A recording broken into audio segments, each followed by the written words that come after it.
Shalom saudaraku, jumpa lagi dalam Suara Gembala. Ini adalah sesi 3 dari seri solusi terhadap persoalan. Kalau yang pertama, apa yang ada padamu, jadi menyadari apapun, sekecil apapun yang ada pada kita, itu biasanya Tuhan pakai itu.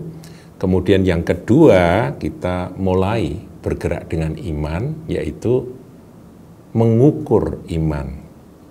Ya, dalam mengukur iman ada prinsip, yaitu iman harus bekerja sama dengan penguasaan diri. Ya, kalau iman dipakai untuk sesuatu yang sifatnya keserakahan, greedy, itu pasti nanti kehancuran yang terjadi. Kemudian sekarang masuk ke poin yang ketiga. Ya, jadi solusi terhadap sebuah masalah atau persoalan itu kalau langkah ketiga yang kita ikuti dari kisah janda Nabi yang anaknya mau diambil dan dijadikan budak itu ya oleh orang yang menagih hutang. Itu kalau kita baca di 2 Raja-Raja 4 ayat yang keempat, saudaraku, setelah mereka mengumpulkan bejana-bejana dan ibu itu merasa cukup begitu ya, ini cukup begitu ya. Maka berikutnya ayat 4. Kemudian masuklah, tutuplah pintu sesudah engkau dan anak-anakmu masuk. Lalu tuanglah minyak itu ke dalam segala bejana, maka yang penuh angkatlah. Ya, ayat 5, pergilah perempuan itu daripadanya, ditutupnya pintu sesudah ia dan anak-anaknya masuk, dan anak-anaknya mendekatkan bejana-bejana kepadanya sedang ia terus menuang. Ya, ini nanti kita akan masuk dalam poin yang terakhir ya, yaitu menuang. Nah, yang ketiga adalah menutup pintu. Ini sangat penting, saudaraku. Ketika saya membaca akan kata tutuplah pintu, saya teringat akan Matius 6. Pengajaran dari Tuhan Yesus hal berdoa.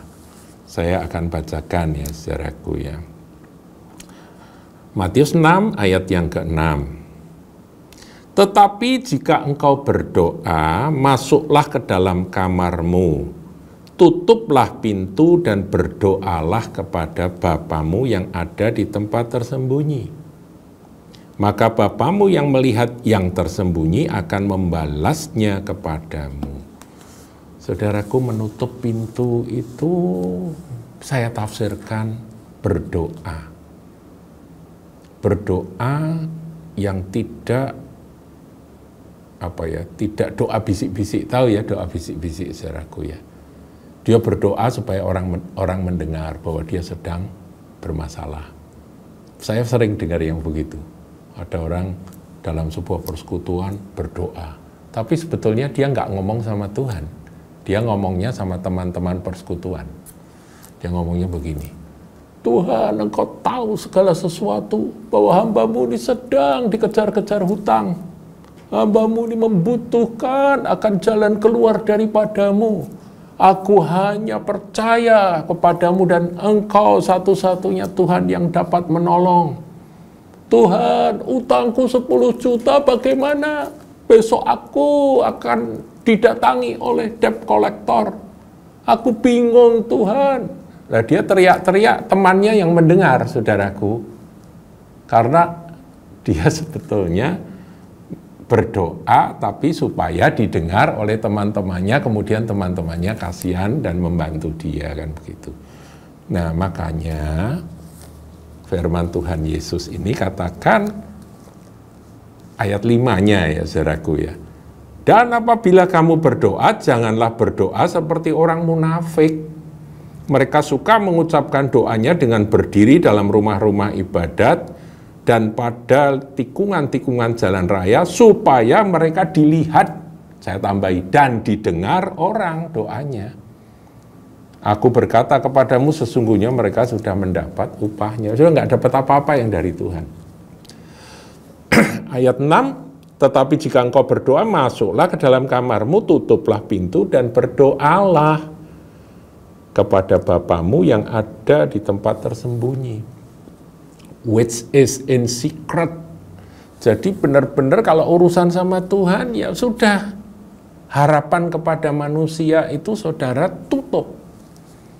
Aku percaya hanya kepadamu Tuhan. Itu wanita janda itu setelah dia mendengar firman melalui Elisa, dia lakukan, kumpulkan bejana, tutup pintu.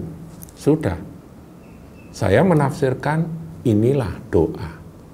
Jadi kalau saudara ada masalah seberat, sebesar apapun juga, dan Tuhan berkata, apa yang ada di tanganmu, apa yang ada padamu, dan saudara sudah ngerti maksud Tuhan bahwa mulai dari apa yang ada padamu itu Tuhan akan memberkati, maka step berikutnya saudara mulai ngukur batasan iman, yaitu mengumpulkan bejana-bejana itu.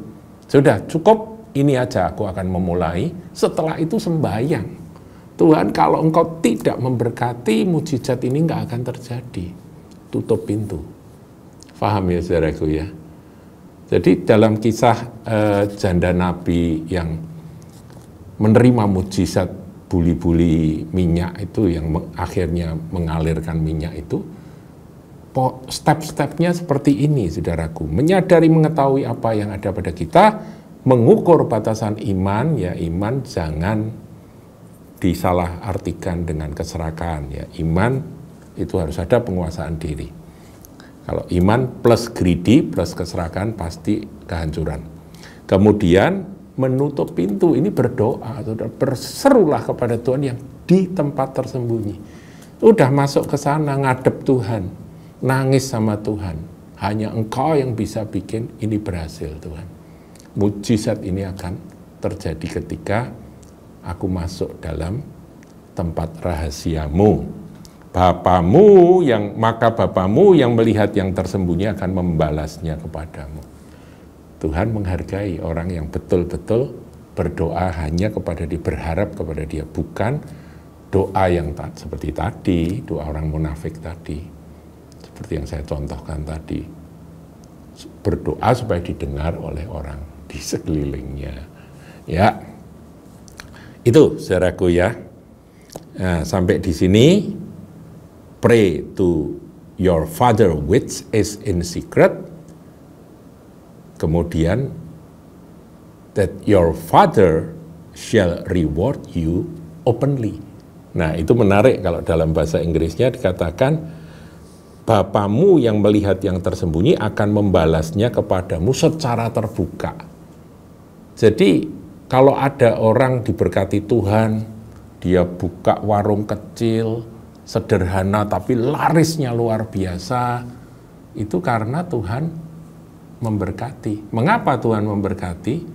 Karena dia sudah masuk dalam tempat yang rahasia itu.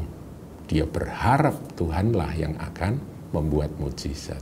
Paham ya saudaraku ya?